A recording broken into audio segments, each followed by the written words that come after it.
How does work and retirement fit into the story that God has for our life? Well, in the beginning, God created a perfect world, and he placed man into the garden to work and keep it, to labor and to guard it. Notice that on the seventh day, God rested from his work. Our God works. He is a worker. Note that. Then there was the fall, and the ground becomes cursed. And so our work, even though it is of God, even though to work is to be part of bearing God's image, our work is distorted. And then there's this in-between time when our work is distorted until Revelations 21 and 22 comes, and Jesus comes and renews the earth and the heavens. And then we see kings bringing in their glory, their culture into the city, the New Jerusalem. We see the works of man being sanctified, and we find that they may come and enter into a perfect world once again. And when we, as I imagine, as perfect image bearers, continue to work for all of eternity, not out of necessity, but out of our love and joy, just as our God worked out of love and joy. And so how does work fit into the story God has for our life? Well, it's a centerpiece. You look at the command of Sabbath, it's you shall work, you shall labor for 6 days, and then on the seventh you shall rest. And so work is good, and it's a part of our life, and I am fully confident that it will be a part of our life for all of eternity. Our God works, and we're created in the image of our God, and thus I believe we too will work.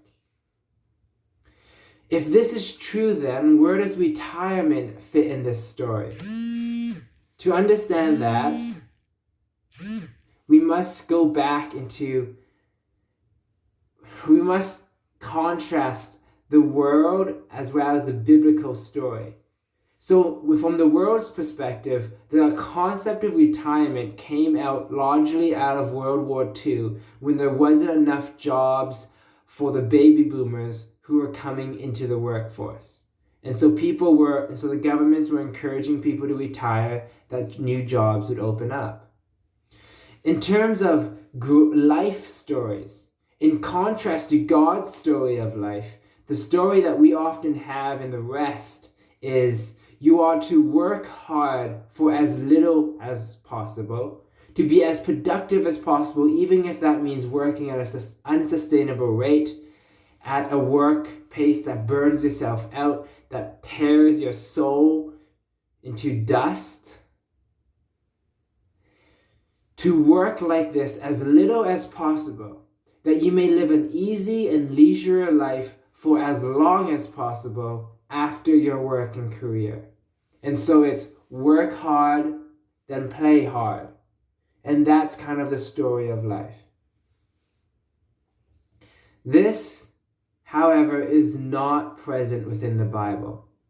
If you look at Moses began his ministry, the pinnacle of his life from perhaps God's perspective, at 80 years of age.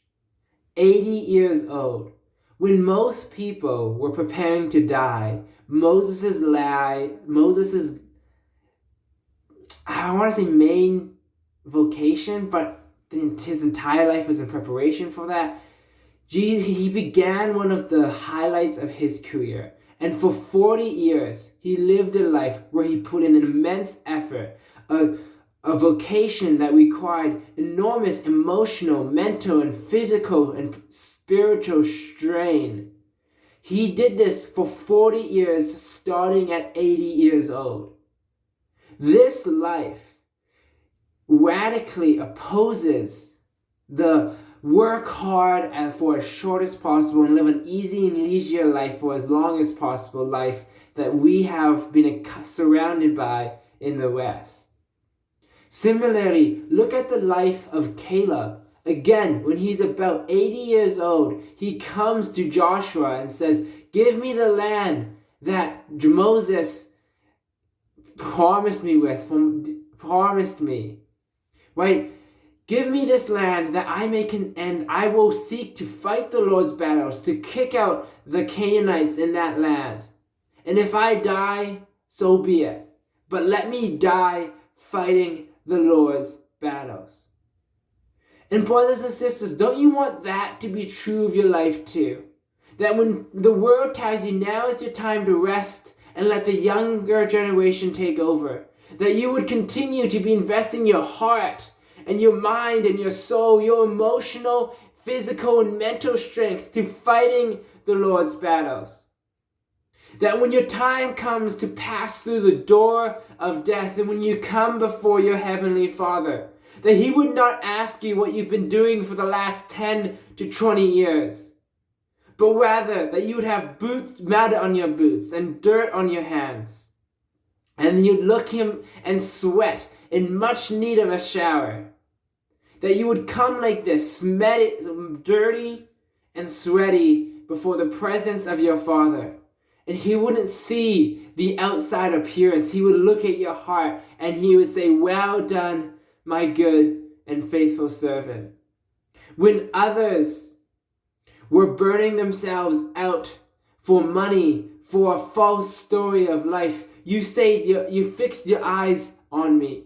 And you were faithfully working and laboring 6 days of the week. And then one day you rested in my rest. Or when the rest of the world, your peers and those your age were resting, were taking a leisure style of life, you continued to be faithful and fighting my battles. And so I embrace you, son. I embrace you, daughter. Well done.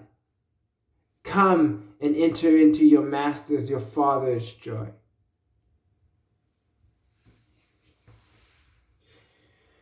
So my call to you is if you're working at an unsustainable pace today, if you consider work a necessary evil to be tolerated for a short period of time, then I urge you to pray into your Father, pray into our God who is Himself a worker, and ask Him, Lord, teach me how I can take joy in my work, how I can take patience and peace in my work. Teach me, Lord, how to work as you work, how to take your easy yoke and your light burden upon myself. Transform my heart. Teach me to focus not on my own strength and willpower, to be sustained by you, the true vine.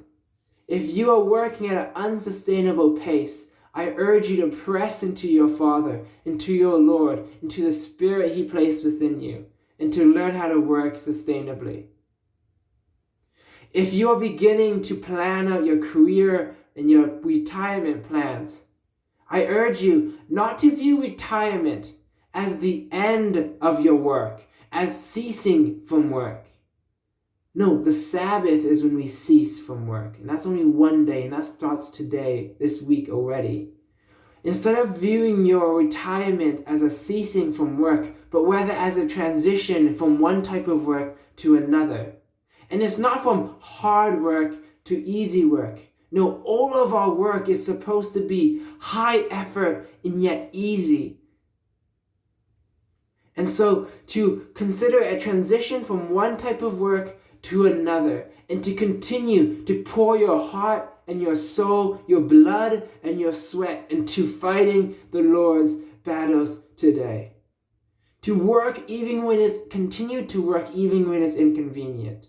Placing your hope for an easy, leisure life, not here today, but later in the new heaven and the new earth, when we will work from a place of complete rest and when the ground will no longer be cursed. The last is if you are already in retirement and you have adopted a lifestyle that is easy and leisure, I want to call you out. And I want to do this with grace, but I feel like I think this is a place that is dangerous, so I don't want to mince words. Rather, I'll give you the exhortation that James gives in the last chapter of his letter. He says, "Now listen, you rich people. Weep and wail because of the misery that is coming upon you. Your wealth has rotted and moth have eaten your clothes. Your gold and silver are corroded. Their corrosion will testify against you and eat your flesh like fire. You have hoarded wealth in the last days. You have lived on the earth in luxury and self-indulgence. You have fattened yourself in the day of slaughter. My brothers and sisters, do not store up wealth for yourself on this earth, just so that you may have a feeling of security, a false peace in a wealthy nation. No, one day every bit of your wealth will go straight into the fire. And it may be refined if it's art, but know this, brothers and sisters, that if you are seeking an easy life here on earth, stay away from Jesus Christ. Because if you look at the apostles, if you look at his disciples, you will know that they suffered, that they were boiled in oil, that they were cut into pieces for following Jesus. And so may we end not in a life that is easy and comfortable and leisure, but may we end fighting the Lord's battles, doing the good work, that when we enter his presence, that we would hear the words, "Well done, my good and faithful servant." That we would come cut, injured, bruised, and buried, but that we would be faithful to the end. And so, brothers and sisters, how does work and retirement fit into the story of God's life for us? Work is good, and retirement does not necessarily exist. Yes, Levites were called to retire at 50 years of age, but that was not to stop working. That was just to go and do the more normal states of work, not the temple-related work. So, brothers and sisters, let us continue to work. And if we are to retire because the world requires us to retire, may we just turn our attentions from one type of work to another. God bless you all.